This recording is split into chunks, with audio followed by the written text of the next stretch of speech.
seen something like me. Hello and welcome to another episode of Walking with Walfinch, the Vegas edition.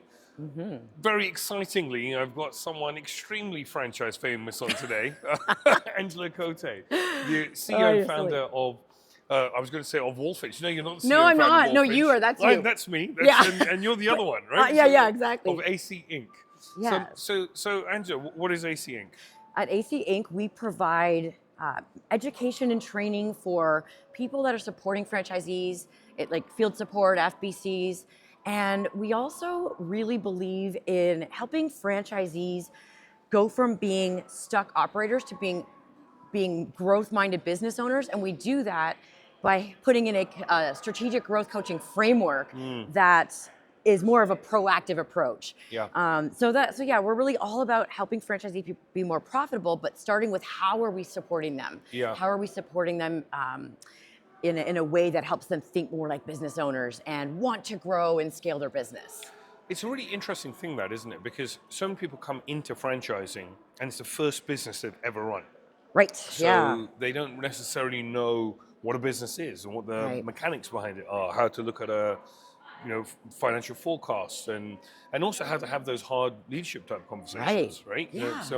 And so you find people just picking up the phone to you as franchise support the whole time. Exactly, and they come into it thinking, well, I'm becoming a franchisee because I want to get support so that I can be good at what I'm doing. I can make money. I can have more freedom or whatever it is they're trying to get out of being a franchisee. And so that the people in the field that are supporting the franchisees, they're often very eager to really help the franchisee be successful, which can actually be a problem as well. And do you find that? Do you find that it can be problematic, that kind of over support?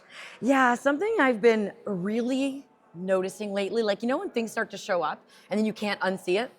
So something I've been noticing lately is how much franchisor teams, whether it's the executives or the people in the support role, it's like they don't have boundaries. And so they're so eager to support the franchisee, and they think of good support as responding right away, giving franchisees whatever they need.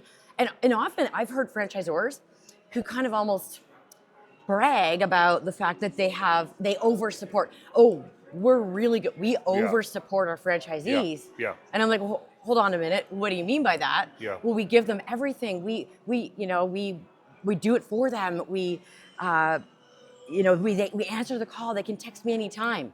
Yeah. What do you think happens with that? I mean, right? I mean, you've been there. It's great when you've got 4 franchisees, but when you've got 40 or more, it's nervous breakdown territory, right? Yeah. You can't sustain that. It's an interesting piece. So years ago, when I started, I think all franchisors start there, right? When you're Absolutely. when you're sort of founder-led, everyone's like, because it's super personal for everyone. Yeah. But about sort of 2 years in, I made that decision to sort of professionalize the business. I love that. Well, actually, what we need to do is get the right kind of business coaches in, and we need to have the right conversations with franchisees and put the onus back on them. Yeah. I think that's kind of what you're getting at. That's what we're talking about, I found my phone was popping off. I was available 9 p.m. I was available on a Sunday. I was available. For an emergency, which was probably like... Everything was an emergency. They can't find the marketing asset that they want to post in 3 days. Exactly. Whereas the logo, I've got this Word document. I need to put it on casually. I need it right now. I need 9 p.m. It's, this is my time for working. Yeah.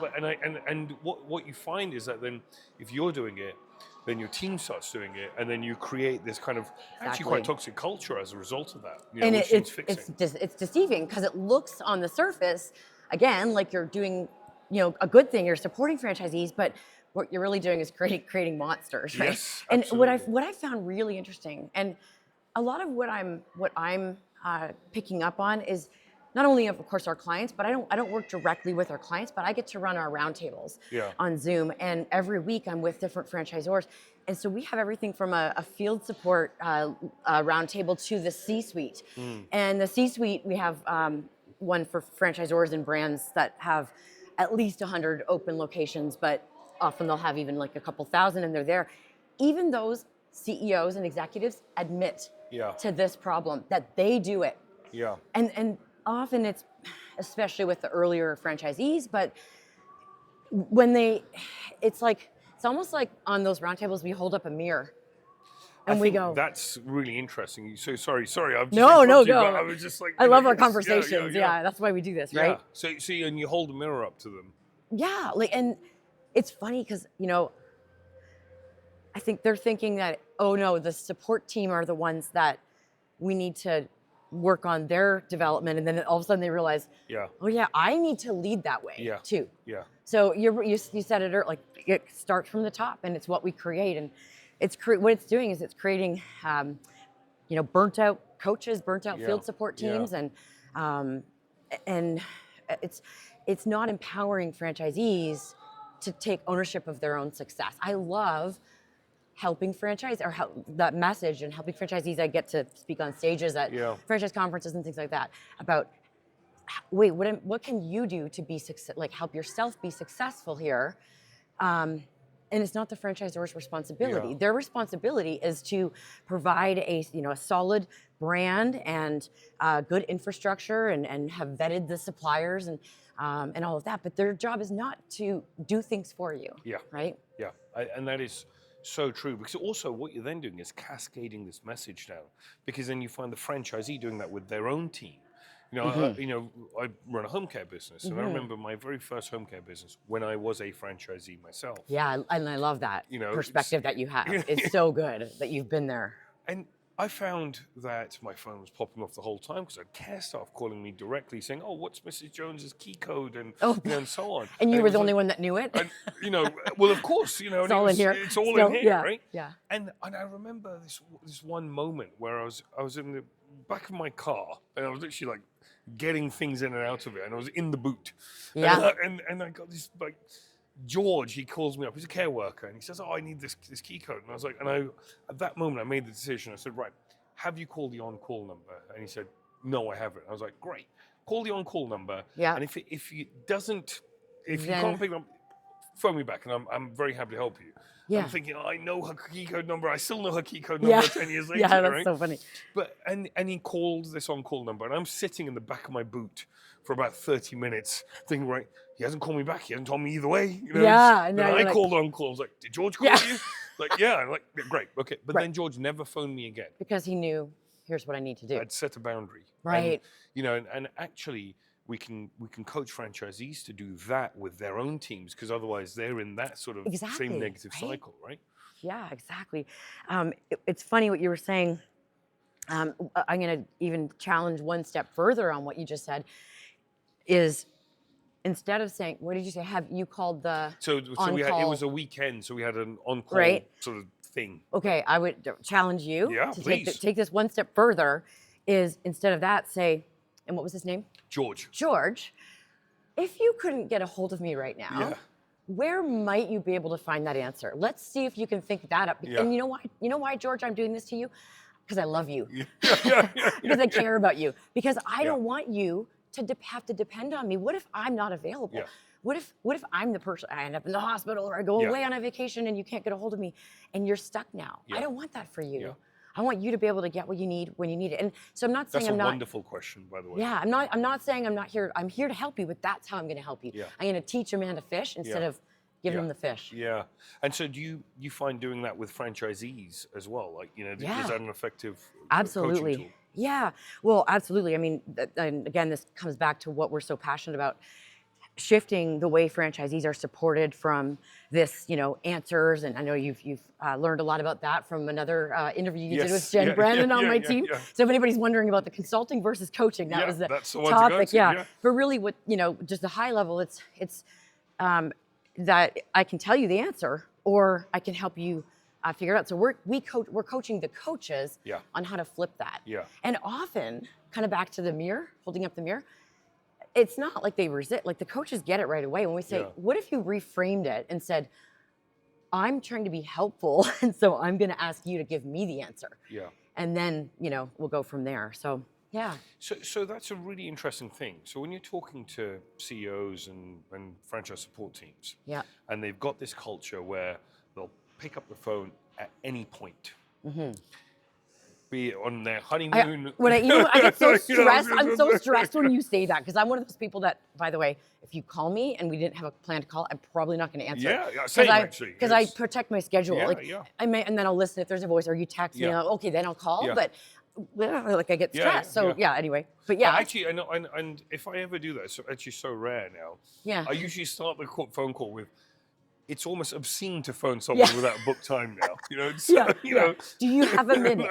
This is it, right? Yeah. But franchising, it's happening still all the time, all this. And so how does a franchisor come in and start making that Oh, that's change? a good question. Yeah, because you can't just... Because I've got, I've got 40 franchisees here, right? And they've for years we've operated like this. So how do I make that change? Yeah. Well, I'm going to give you two kind of ways. One is would be like my style, would be just let's figure out some small things we can start to do to shift those conversations. So the number one thing, here's a takeaway for anyone that's listening. I'm going to challenge them to go do this in the next situation where a franchisee asks, or even a teenager or a family member. This happens, like if my kid asked me to do their laundry and I go do their laundry for them, I could have done that different so I could coach them to be empowered, right? So the thing I would say is when that franchisee comes to you and asks you for the thing, just flip it around. Yeah. Like I said earlier, like to you, just instead of, so start there. I would, if I had a team, I would host a brainstorm session on things we can do to try to flip this. So that's the kind of, that'd be the way I would do it, but. So get the team engaged in that whole process. Oh, absolutely, yeah. And then, I mean, an alternate way is that you could look at it as like a change management situation. Here's what we're gonna do. We're gonna map it out and then figure out all the steps in advance before, doing these little things. But I think my favorite core value at AC Inc. is action equals growth. Yeah. By taking action. Growth, yeah. No, action equals growth. Action equals growth. Because when we take action, we grow from it because we either win or we learn. Yes, yeah. Right? So that's wonderful, actually. Yeah. That's my motto in life right there. That's wonderful. You just didn't know the words for it. Yeah, I didn't know them. Right? That is it. Yeah, okay. Well, do the thing and then figure it out, right? Well, it's either gone well or not. I love it. Brilliant. I heard a line, nothing ever got done just sitting around thinking about it. Yeah, truly. And so I'm just such a big believer in take action. So that's what I'd say is, taking action. And one other area that I thought might be relevant to this that is on my mind is the accountability piece, right? This also plays into this whole answering questions for franchisees and over supporting. And then franchisors wonder why the franchisee is expecting them to help them be successful. Like they're putting their success in the hands of the franchisor. Yeah. Well, it's because we kind of trained you to do that. Yes, yeah. Right? We told you that was appropriate, right? Yeah, we role modeled this how we did it. We need to help franchisees understand, obviously, that, I said this earlier, that they have to take ownership of their own success with the support of the franchisor being the things that we provide, but also coaching them and talking about their goals and where they can actually get to as a business owner. That's the responsibility in mind. Well, it's not a requirement of a franchisor, but if you want your franchisees to be successful, that's where I would be spending my time, not doing their marketing for them and finding resources that they could go find. Yeah, right? well, and this also what you're doing is you're not creating business owners then. You're just creating operators that are stuck or that bought a job. And then you may as well just get money from the bank and run your own Why business. wouldn't you? Yeah, why franchise? Yeah. Why not just get managers then? Yes, yeah. I say that all the time. I say and I say that to franchisees when I get to be in front of that conferences. I say the whole point of franchising is that you have local owners in their own community that can go around and be the face of the brand and drive business so that, because they have the connections, they can leverage their connections, right? So, yeah, you're in business, by yourself, but not for yourself, not by yourself, right? And I think that's the bit really. And actually, I think certainly the culture is slightly different in the US as well, I find. But in the UK, I do find that that's where a lot of the education piece needs to happen. With what is franchising in the first place? What should be my expectation of a franchisor? So now in those friend dev meetings that I'm having, I sort of get into it and say, well, what is it that you want from me? What's your expectation? And by the way, this is my expectation from you. Or, or you just said this actually, but Yeah, let's ask you, Yeah. the prospective franchisee, what Yeah. do you think this is supposed to be? And let's get it in writing so that No, in well, half a year from now when you're well, and this is it. expecting You me know, to I fix it. also, I recently have even started going into that boundaries piece with my team. Yeah. In that first meeting before we've even agreed to go any further to say, well, Yeah. this is what's okay, right? You know, Right. this is the kind of the conduct They that need, is by the way, appropriate. that's awesome because they need to hear it from you. Yeah, yeah. That's what we find. They aren't sure what is the boundary that I'm allowed to Yeah. have. No, and that's it. And I think what I found over the years was that we keep tinkering with the system, right?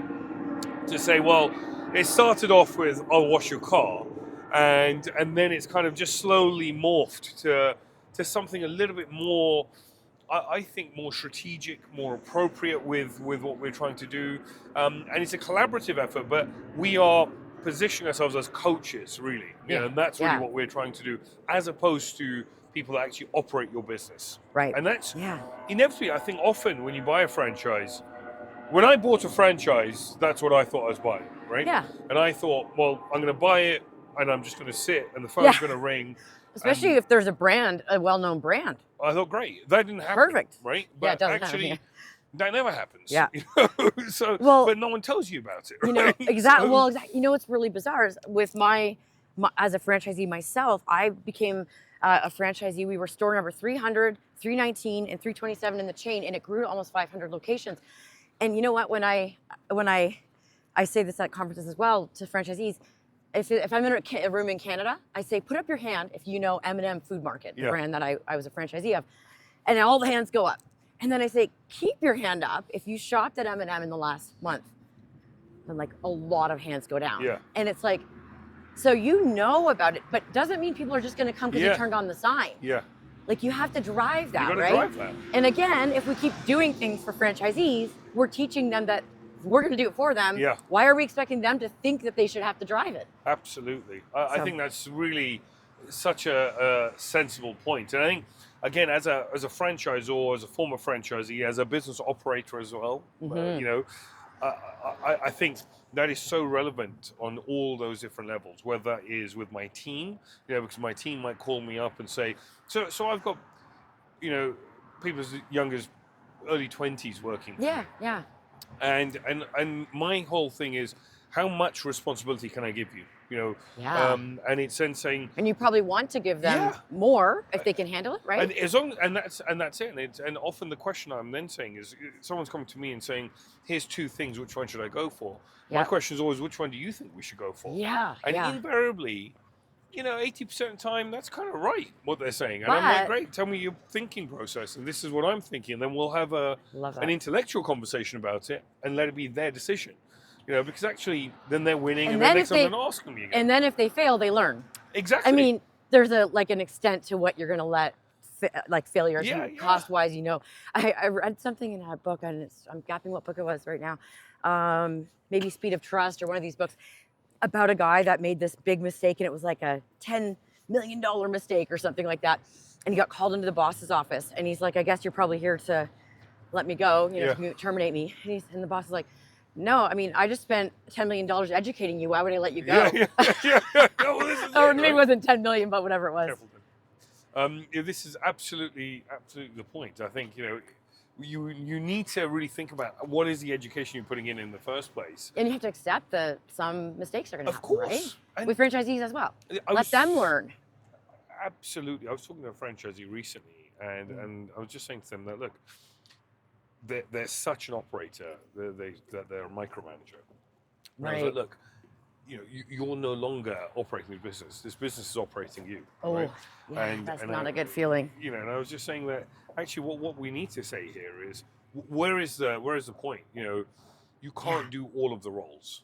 So Yeah. we need to kind of let Can't people wear all fail. the hats. Yeah, well, this is it. You know, Yeah. there's only one wonderful red one. Yeah. I was like, look, you know, she was like, okay, well, this person, they're not going to do it right. Well, yeah, they're going to fail. I was like, great, let them.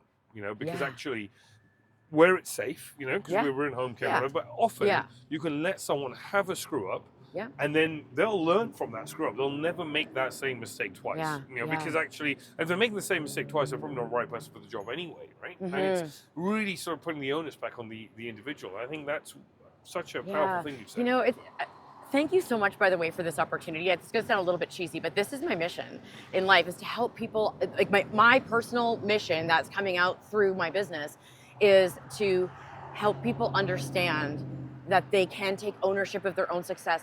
And I learned that from my dad as a successful franchisor. In the early days, I asked him in the early days, how did you get from the one location to the second and all that? And he said, you know, one of the keys to our success was we looked in the mirror. And so when there were no customers coming into the store, we could blame the parking situation, our location, the weather, the economy. We could blame all these things. Or we could look in the mirror and go, what are we missing? What are we doing wrong here? What could we do? And then you know what he did? He went out and I have a great picture that I use in my keynote of my dad standing at the side of the road, like we are right now, waving down cars in a Too Tall Tex costume or outfit with these like crazy workman stilts on. And he was like, I've got to get customers in this store. I'm going to take ownership of this. He literally went out there with this crazy big foam cowboy hat and drove business in. And that is, I got to live and breathe that growing up, and that's true entrepreneurship right there. You know, where failure is not an option. But you just what can I do? And he looked goofy and never, everyone's like, what, this guy's, and it was a new concept that nobody had known. So it was a lot of work to drive, the education of what he was doing, but it was that continuous reflection, self-awareness. And I appreciate this. It's so nice to get to talk about it. And it's a really wonderful thing for me as well, because I think, for my own journey, from where it's come to where it's going, I think this has been such a powerful thing at every stage, where you realize, I mean, I'm going through it right now, where you realize, oh, hold on a second, I've got my fingers in all these things over here, and I really shouldn't have, Right? It's not like you fix the problem and then you never do it again, right? No, that's it. So we always get heckled when I know. I know. Is it the hat? I remember that. Like we were getting heckled. Where were we? Phoenix? Anyway. Phoenix. But I think that's a really interesting piece, that you just keep on that development piece, and you just keep on going at it, right? And back to this topic of the boundaries and all of that. Like we all slip, right? So it's just it really is. It's creating the culture of that, and then everyone collaboratively watching out for it and calling each other out in a fun way, like, hey, don't forget we're not here to do everything for the franchisees. We're here to help them be successful. No, wonderful. And that right there is a wonderful place to call it a day. Okay. Thank you so much. Oh, or even, okay. Real pleasure. Oh, thank you so much. It's always a treat. And thank you for tuning in to another episode of Walking with Walfinch. Until next time.